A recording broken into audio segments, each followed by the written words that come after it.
Kali ini kita akan membahas film bergenre drama romans berjudul Man in Love yang rilis pada tahun 2021.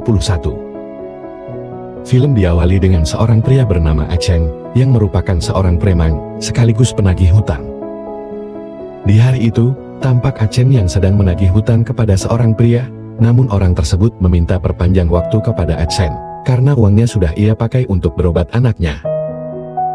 Pria tersebut lantas kaget karena Acheng tiba-tiba memberikan sejumlah uang kepadanya untuk membantu menambah biaya pengobatan anaknya. Di beberapa momen, Acheng yang juga tampak sering membantu beberapa pemilik toko dengan cara memotong biaya tagihan mereka. Lalu kita diperkenalkan dengan Madam Chai yang merupakan bos dari Acheng.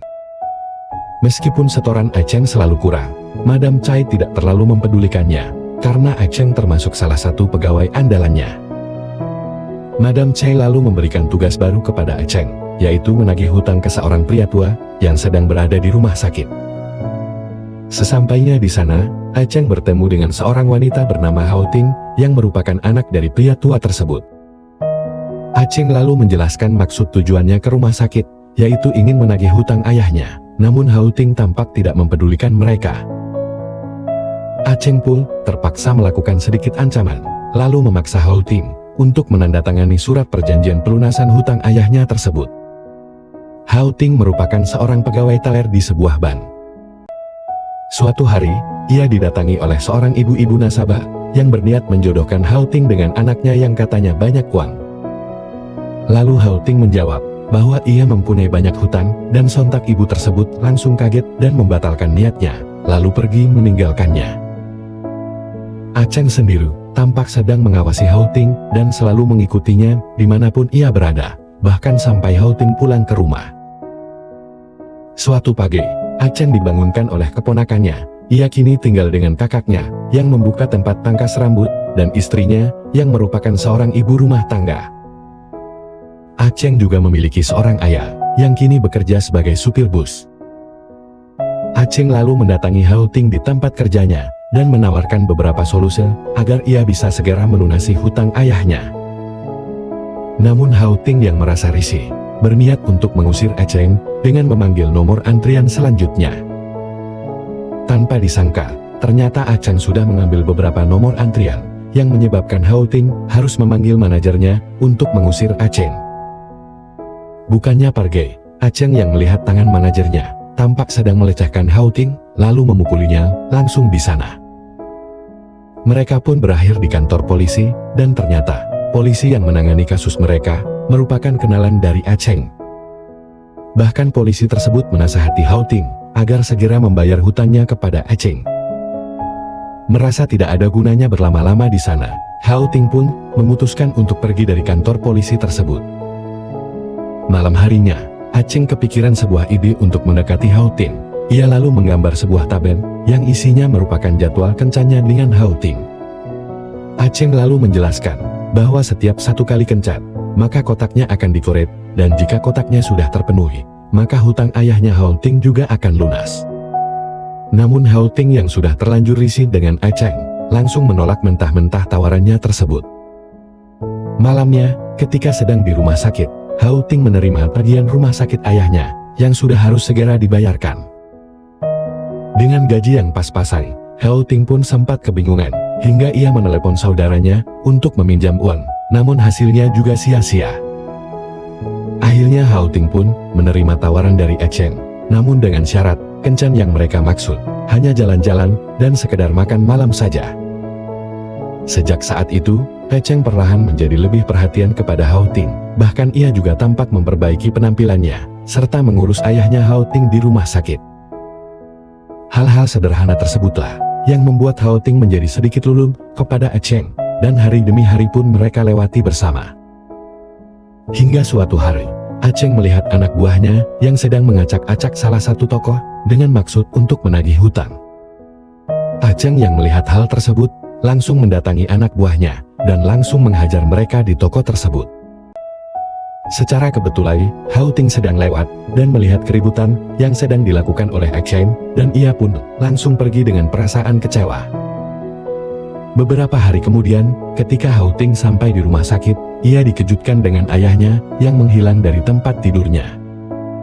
ternyata ayahnya Hao-ting dibawa Aceng ke atap rumah sakit, dan di sana ia menceritakan sebuah buku komik kepada ayahnya.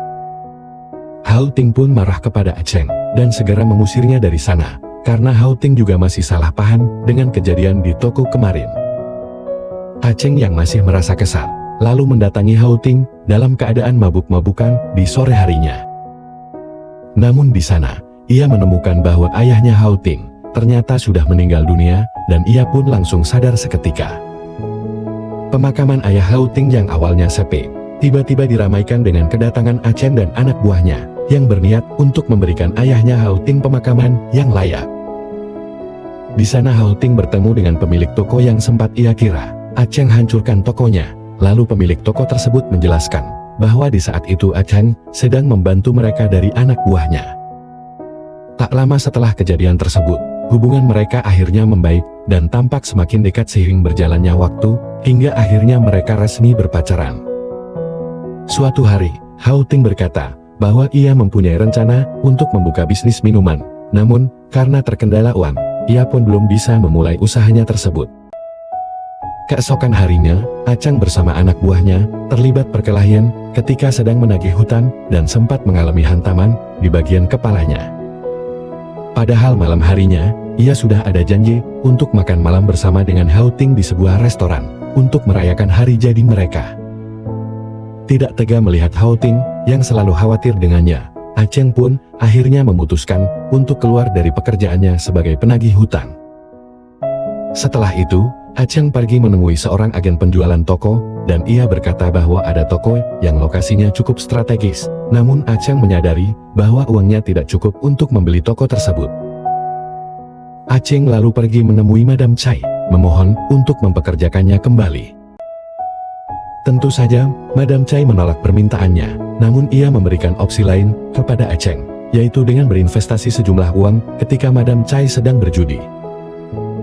Tanpa berpikir panjang, Aceng pun membawa uang tabungan mereka dan pergi ke tempat Madam Chai berjudi, dengan harapan dapat melipat gandakan uangnya tersebut dengan cepat.